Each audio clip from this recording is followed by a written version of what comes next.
I wonder if you've ever found yourself in situations, maybe with family or close friends, where you're reacting in a completely different way to everyone else. It used to happen to me quite frequently on family holidays when the children were younger and we'd go away visiting places. Often we'd go to a cathedral and end up going up the tower. Now, to me, that is an absolute nightmare because I've got a terrible head for heights. But for some reason, I'd go along with the idea. I don't know why, maybe it was just to challenge myself, but the reaction was always the same. My palms would be sweating, my knees would be knocking, my buttocks would be tightly clenched, and I would have myself pinned as far away from the edge as possible. Meanwhile, the rest of the family sort of breezed around and nonchalantly looked over the parapet and admired the view. So imagine that complete contrast, and I think you're coming some way to imagining the situation in our gospel story, the very familiar miracle story of Jesus calming the storm. The disciples, seasoned Galilean fishermen for the most part, are scared out of their wits when their little boat is hit by a gale of nightmarish proportions. The winds get up, the waves crash over the sides, and they are in danger of being submerged.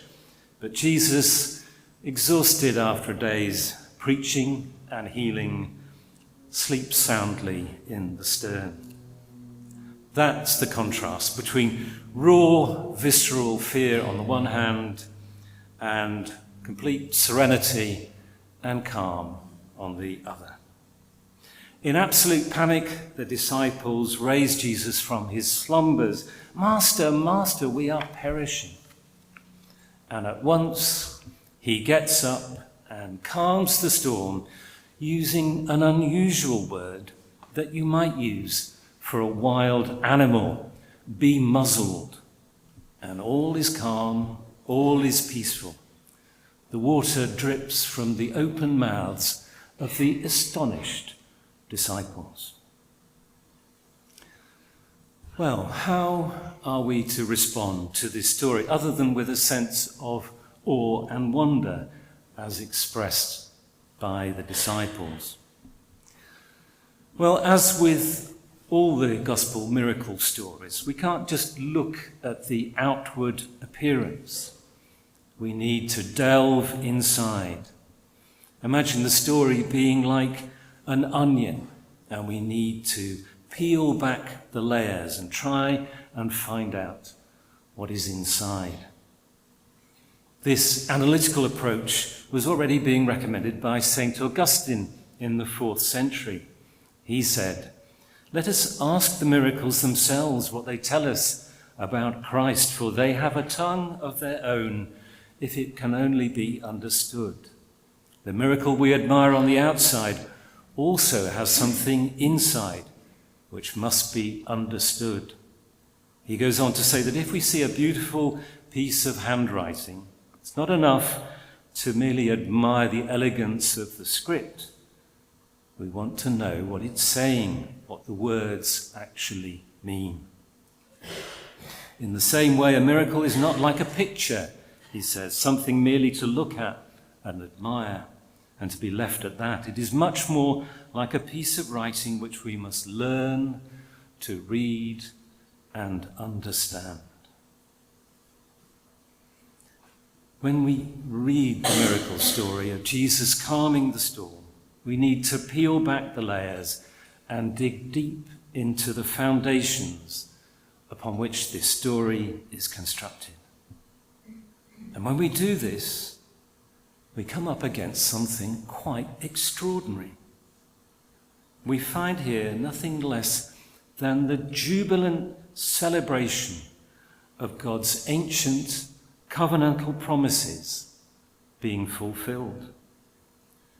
In short, the remarkable claim that lies at the heart of this miracle story is that the God who had chosen the people of Israel as his special people, who'd rescued them out of slavery in Egypt and accompanied them on their journey to the promised land, who'd stood by them during their times of stubborn waywardness and rebellion, and who had willed them to return from their exile in Babylon.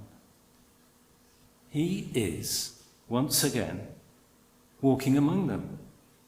And he's chosen to do that in the shape and form of a skilled artisan, a carpenter from a not very distinguished town in a backwater province occupied by foreign armies. It's like our miracle story is saying in big capital letters, this Jesus is him, the God of our forefathers, the Lord of all creation, the Word made flesh, living right now, right here, right among us. And what better way to express that life-transforming, world-changing good news than through the poetic language and literature of the Old Testament, in particular the Psalms, the songbook of ancient Israel.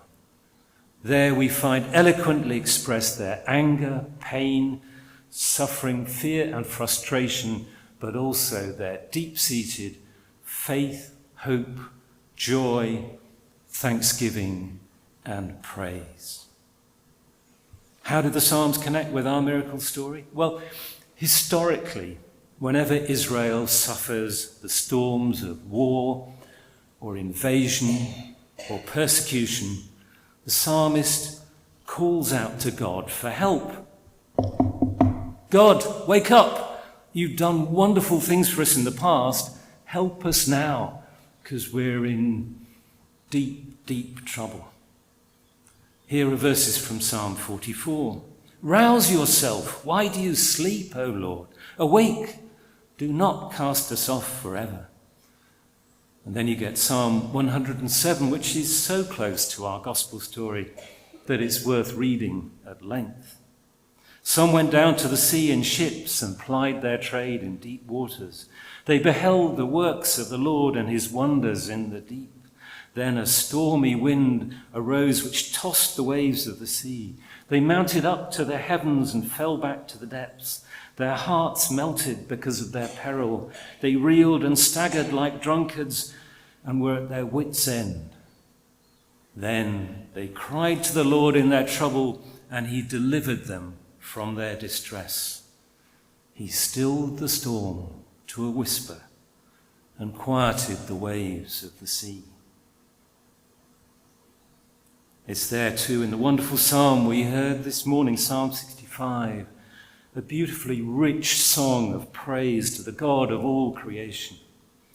With wonders you will answer us in your righteousness, O God of our salvation, O hope of all the ends of the earth and of the farthest seas. In your strength you set fast the mountains and are girded about with might. You still the raging of the seas, the roaring of the waves and the clamour of the peoples. This psalm is a wonderful song of celebration and thanksgiving to a God who is generous and merciful and compassionate and who pours out his blessings endlessly through the bounties of his creation. The river of God is full of water. You prepare grain for your people, for so you provide for the earth. You drench the furrows and smooth out the ridges. You soften the ground with showers and bless its increase. You crown the year with your goodness, and your paths overflow with plenty. And Jesus is the living, breathing, tangible presence of this bountiful but invisible God. He is the one who was there at the beginning of creation, shaping it and blessing it and giving it life. And he is there again on the waters of the Sea of Galilee, stilling the storm, calming the waves, and bringing reassurance and peace to his frightened followers. He is the one who brings healing and restoration to the sick and the lonely, and welcome to the abandoned and the excluded. He is the one who opens up for us the possibility of a new relationship with God, adopted through him into God's intimate family. He is the one who, through his death on the cross, reveals to us the true nature of God's reconciling love for each and every one of us. That he wants to live in close and intimate relationship with us, forgiving our wrongdoings, nurturing us and blessing us and bringing us joy and peace. In our doubts and our disbelief, in our anxiety and our fear, when we feel abandoned and alone, Jesus comes to us and reminds us that he is with us always. With him, we can face things together. He calms our storms and shares with us his peace and gently asks us, "Why are you afraid? Have you no faith? Peace, be still." So whenever we feel anxious and afraid, whenever we feel lonely and alone, whenever we feel that it's all too much, that we're battered and bruised by the storms of life, we need to turn to Jesus and remember these words. We heard the music group singing them before the service, and we'll hear them again sung during communion. I think they're attributed to St. Patrick. Calm me, Lord, as you calm the storm. Still me, Lord, keep me from harm. Let all the tumult within me cease. Lord, enfold me in your peace.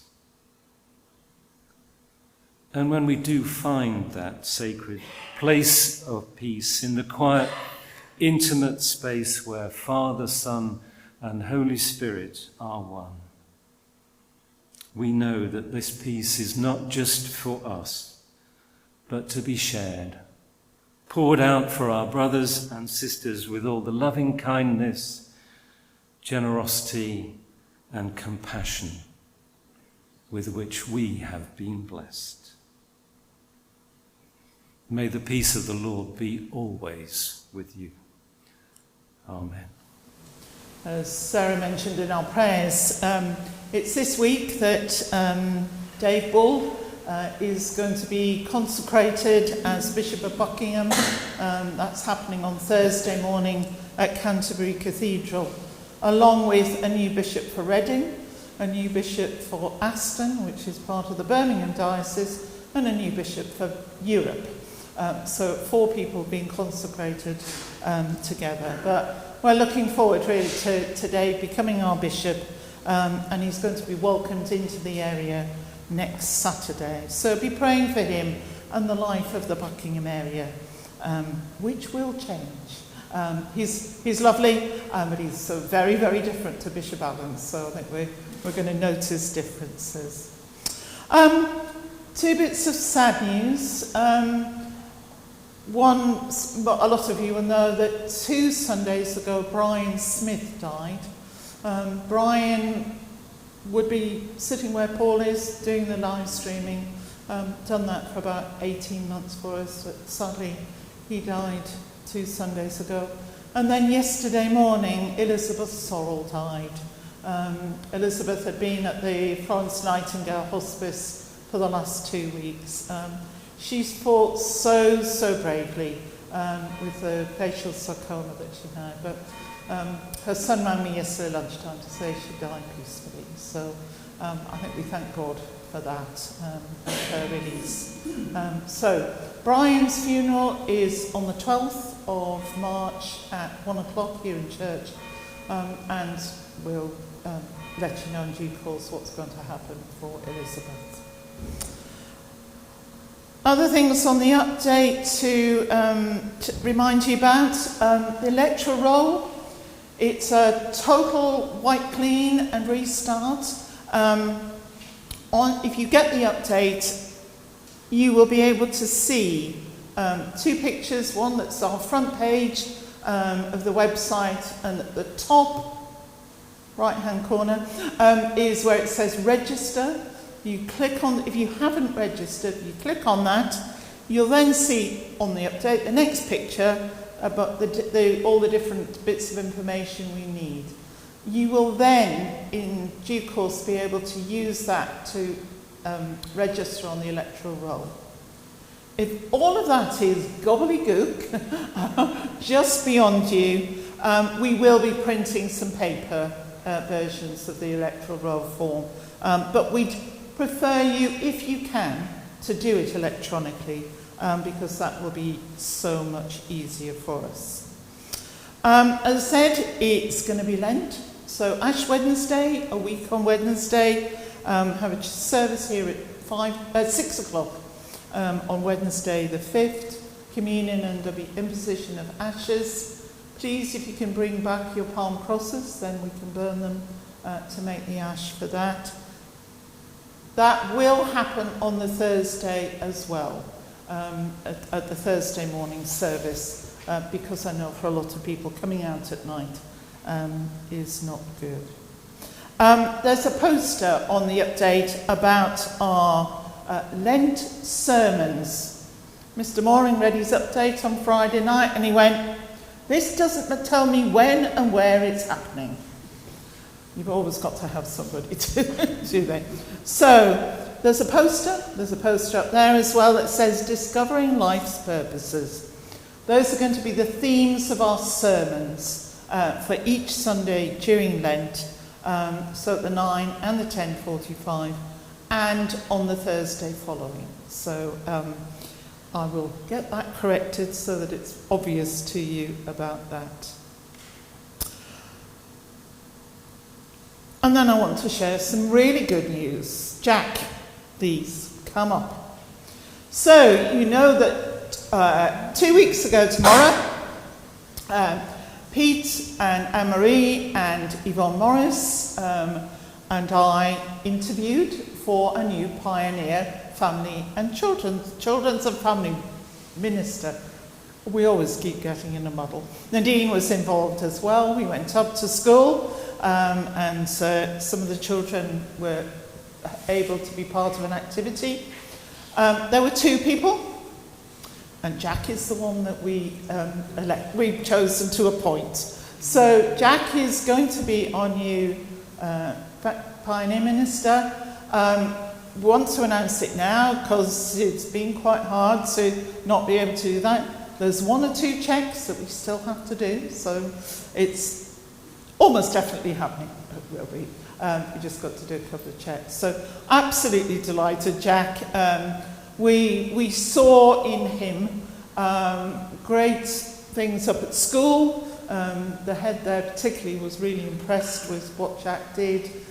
Yvonne, who is the diocesan sort of children's person, went, yeah, he's the one. He's got a vocation there. So that was just so totally reassuring. So Jack, welcome.